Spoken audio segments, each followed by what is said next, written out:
देश भर के लोगों के लिए आ रहे हैं 5 नए कानून और इन 5 नए कानूनों से बदल जाएगा पूरे देश का हुलिया। सबसे पहले आप हमें कमेंट करके बताइए कि आप किस राज्य से इस वीडियो को देख रहे हैं। दोस्तों, मैं काफ़ी सारी वीडियोस हमेशा से ही क्रिएट करती रहती हूँ और आपके भले की वीडियो क्रिएट करती हूँ। लगातार मैं कोशिश करती हूँ कि किसी नई योजना की जानकारी आपके साथ शेयर करूँ या फिर कुछ ऐसी अपडेट्स दूँ आपको, जिसकी वजह से आप आने वाले समय में अपने परिवार की आर्थिक स्थिति को सुधार सकें। और ऐसा ही कुछ आज होने वाला है और आज की इस वीडियो में मैं आपके सामने 5 ऐसी जानकारी शेयर करूंगी जिसके बारे में जानकर आप यकीनन ही आपके होश उड़ जाएंगे। और ये जो 5 जानकारियां हैं वो उत्तर प्रदेश, दिल्ली और बिहार से रिलेटेड है। अगर आप किसी और राज्य से इस वीडियो को देख रहे हैं तब भी वीडियो को आखिर तक ज़रूर देख लीजिएगा, क्योंकि हो सकता है कि आने वाले समय में आपके राज्य से जुड़ी भी कोई अपडेट आए। और चैनल को ज़रूर सब्सक्राइब कर लीजिएगा। मैं लगातार पूरे देश को कवर अप करने की कोशिश करती हूँ। जिस भी राज्य से कोई नई अपडेट आती है आप लोगों तक पहुंचाने की पूरी कोशिश करती हूँ। तो चलिए दोस्तों, बिना आपका टाइम वेस्ट किए वीडियो को आगे बढ़ाते हैं और वीडियो के कमेंट सेक्शन में आप अपने राज्य का नाम कमेंट में मेंशन जरूर कर दीजिएगा। सबसे पहले बात करते हैं जिनको पेंशन भत्ता मिल रहा है। जी हाँ दोस्तों, काफ़ी सारे लोग ऐसे हैं जिन्हें पेंशन मिल रहा है। 60 वर्ष से ज़्यादा उम्र के लोगों को लगातार पेंशन मिल रहा है और इस पेंशन का जो पहली किस्त आती है वो 4,500 रुपये तक की आती है और 4,500 रुपये लगभग 60 साल के ऊपर के सभी लोगों को मिल रही है। दिल्ली और साथ ही उत्तर प्रदेश में इस पैसों को जो है कम करने की बात कही जा रही है। दिल्ली में जो लोग भी 60 वर्ष से ज़्यादा के हैं उन्हें 4,500 रुपये पहले से ही मिल रहा था, पर अब इन पैसों में जो है कटौती हो सकती है।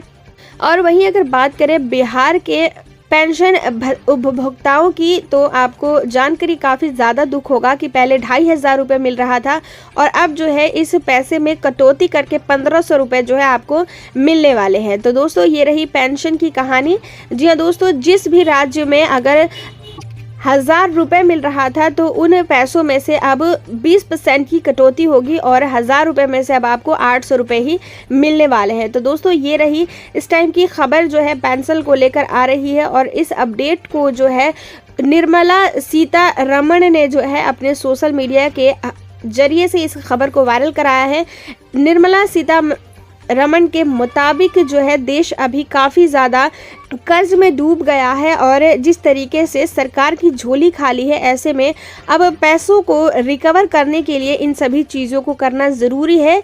इस तरीके की जो जानकारी है निर्मला जी ने अपने सोशल मीडिया हैंडल से दी है। तो दोस्तों, ये रही खबर पेंशन को लेकर। और बात करें अगर बिजली के बिल की, तो दोस्तों हम सभी को पता है कि दिल्ली में जिन लोगों ने पूरे 1 साल बिजली का बिल नहीं भरा था, जो लोग गरीबी रेखा से नीचे आते हैं या फिर जिनके पास उतने पैसे नहीं हैं कि वो हर महीने बिजली का बिल भर सके। हालांकि हमारे पूरे देश में लगभग दिल्ली ही एक ऐसा राज्य है जहाँ पर 200 यूनिट फ्री मिल रहा था और लगभग अगर बात करें तो 30% दिल्ली वासी जो है बिजली का बिल भर ही नहीं रहे थे। पर जिनके घर में बिजली का बिल ज़्यादा आता था और वो लोग अगर 1 साल पूरी बिजली का बिल नहीं भरते थे तो 1 साल के बाद जो है उनकी बिजली के बिल में 80% की जो माफ़ी दे दी जाती थी और 20% जो है उन्हें पैसे पे करने होते थे। पर अब आपको बता दें कि निर्मला जी ने ये नई जानकारी पेश की है, एक नया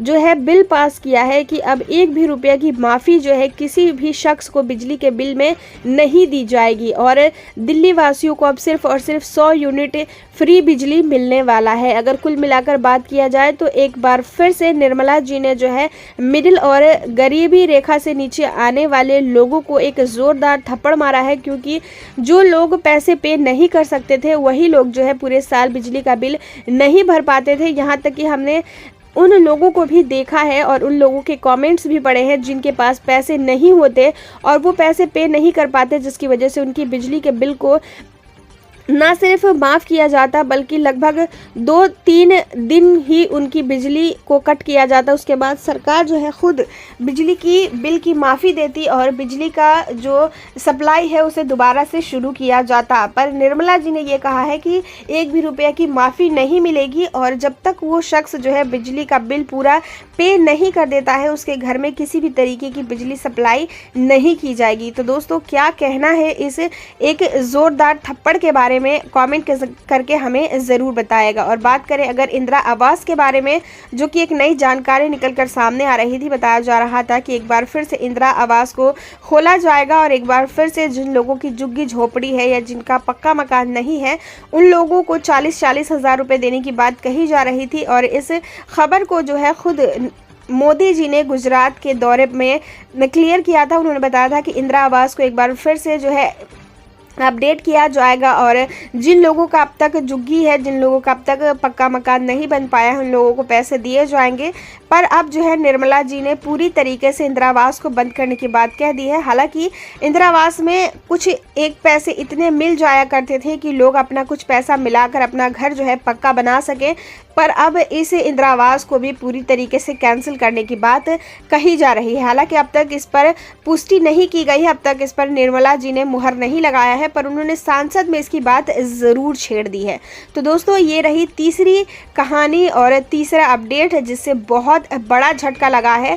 और बात करें अगर सरकारी ठेकों के बारे में, यानी कि शराब की दुकानों के बारे में, तो आपको बता दें कि अब 20% का इजाफा होगा पूरे देश में शराब के देशी ठेकों के पर। दोस्तों हम सभी को पता है कि अगर हम किसी भी इलाके में रहते हैं तो हर किसी के इलाके में एक सरकारी शराब की दुकान होती है और देशी होती है, कुछ विदेशी टाइप का नाम मैंने पढ़ा हुआ है। और अब जो है इन दुकानों पर 20% की बढ़ोतरी होगी। अगर यही 20% स्कूल में बढ़ोतरी होती, स्कूलों पर बढ़ोतरी होती, शिक्षा पर होती, अगर शिक्षा पर टैक्स नहीं लगाया जाता तो कहीं ना कहीं देश के युवाओं और बच्चों, आने वाले जनरेशन को फ़ायदा देता। पर जिस तरीके से शराब के ठेकों पर जो है बढ़ोतरी 20% की होने वाली है, कहीं ना कहीं ये बहुत ही ज़्यादा शर्मनाक है और सरकार जो है अपनी झोली भरना चाहती है। क्योंकि आपको यकीन नहीं होगा, शराब के ठेकों पर, शराब पर 0% का टैक्स है और इसकी पूरी की पूरी जो कमाई है वो सरकार की झोली में जाती है। दोस्तों इस टाइम पे है पूरे देश में जो नशेड़ी, जो शराबी लोग होते हैं, उनकी बढ़ोतरी जो है हद से ज़्यादा बढ़ चुकी है। हर एक नाले गली कूचों में जो है एक शराबी गिरा पड़ा रहता है और ये सभी चीज़ें जो हो रही हैं वो सरकार की लापरवाही की वजह से हो रही है। तो ये रही एक बड़ी चौथी जानकारी आज की। और बात करें अगर पाँचवीं जानकारी की तो आपके होश उड़ जाने वाले हैं, क्योंकि जिस तरीके से आने वाले समय में हमारे देश के शिक्षा पर टैक्स बढ़ाया जा रहा है, कहीं ना कहीं वो शर्मनाक है। आपको जानकर ये बहुत ही ज़्यादा हैरानी होगी कि जो प्राइवेट स्कूल्स हैं हमारे देश के, उनके फीसों में जो वो लोग सरकार को पैसे पे करते हैं उनमें 25% की फ़ीस में बढ़ोतरी होने वाली है। दोस्तों हम सभी को पता है कि अगर हम एक छोटी सी दुकान भी करते हैं उस पर भी हमें लगभग 18% का टैक्स जो है वो सरकार को देना होता है। पर इससे पहले जो है 20% का टैक्स जो है प्राइवेट स्कूल वाले जो है सरकार को देते थे, पर अब उस टैक्स को बढ़ाकर 25% कर दिया गया है। यानी कि अगर हम सीधा सीधा देखें तो अगर सरकारी स्कूलों में जो बच्चे नहीं जाते हैं, जो लोग चाहते हैं कि उनके बच्चे थोड़े अच्छी एजुकेशन ले, जो लोग अपने बच्चों को प्राइवेट स्कूल में पढ़ाते हैं, अब उन बच्चों की फ़ी में भी बढ़ोतरी होगी। क्योंकि अगर सरकार को पे करेगी स्कूल तो स्कूल के बच्चों से ही स्कूल जो है अपने पैसे को रिकवर करेगी। ये नॉर्मल सी चीज़ है। और सरकारी स्कूलों की कितनी ज़्यादा बुरी हालात है ये तो हम सभी को पता है। दिल्ली में स्कूल के हालात जो है वो काफ़ी अच्छे हो चुके थे, पर अब बीजेपी की सरकार आने के बाद किस तरीके का बेड़ा गर्क होने वाला है ये तो आने वाला समय बताएगा। फिलहाल ये आज की 5 अपडेट है, जिनमें से 3 अपडेट के बारे में जो है निर्मला जी ने अपने सोशल मीडिया पर जानकारी दी और 2 चीज़ों के बारे में जो है सांसद में इसकी चर्चा हुई है। तो दोस्तों कैसी लगी आज की आपको ये जानकारी, प्लीज़ कमेंट करके मुझे ज़रूर बताएगा। मुझे इनमें से एक भी अपडेट जो है सही नहीं लगी, एक भी अपडेट से मैं खुश नहीं हूँ। क्योंकि अगर आप सरकारी स्कूलों को अगर ठीक कर देते हैं और उसके बाद अगर आप प्राइवेट स्कूलों पर टैक्स बढ़ाते तो ज़्यादा अच्छा लगता कि लोग सरकारी स्कूल अच्छे हैं तो उनमें अपने बच्चों को पढ़ा लेंगे। पर अब जो है लगता है कि जहाँ पर इस टाइम पे हमारे पूरे देश में, आपको यकीन नहीं होगा, लगभग 18% जो है बच्चे स्कूल ही नहीं जाते हैं। और जो बच्चे स्कूल जाते हैं उनमें से लगभग 45% बच्चे जो है वो 10th के बाद एजुकेशन ही प्राप्त नहीं कर पाते हैं। एजुकेशन इतनी ज़्यादा महंगी हो गई है। तो दोस्तों आपका क्या कहना है, आपकी क्या राय है, प्लीज़ कमेंट करके हमें ज़रूर बताएगा। जिस तरीके की अभी चीज़ें हमारे देश के सामने आ रही हैं, लोग मंदिर मस्जिद पर ही लड़ने को तैयार हैं, पर एजुकेशन को लेकर, हमारे देश की बिगड़ते हालात को लेकर कोई भी किसी से लड़ने को तैयार नहीं है। जो कि काफ़ी ज़्यादा शर्मनाक है। हमारे देश के जो लोग हैं वो पूरी तरीके से कहीं ना कहीं एक ऐसे मेंटल इशू के शिकार हो चुके हैं जिसको सिर्फ और सिर्फ जो है अपना धर्म दिखाई दे रहा है, आने वाला देश का फ्यूचर या उनके बच्चों का फ्यूचर नहीं दिख रहा है। दोस्तों, मैं बहुत ज़्यादा निराश हूँ इस वीडियो को बनाकर और इस अपडेट को पढ़कर मैं बहुत ज़्यादा दुखी हूँ। आपका क्या कहना है प्लीज़ कमेंट करके हमें ज़रूर बताएगा। हमें अपना कीमती समय देने के लिए धन्यवाद।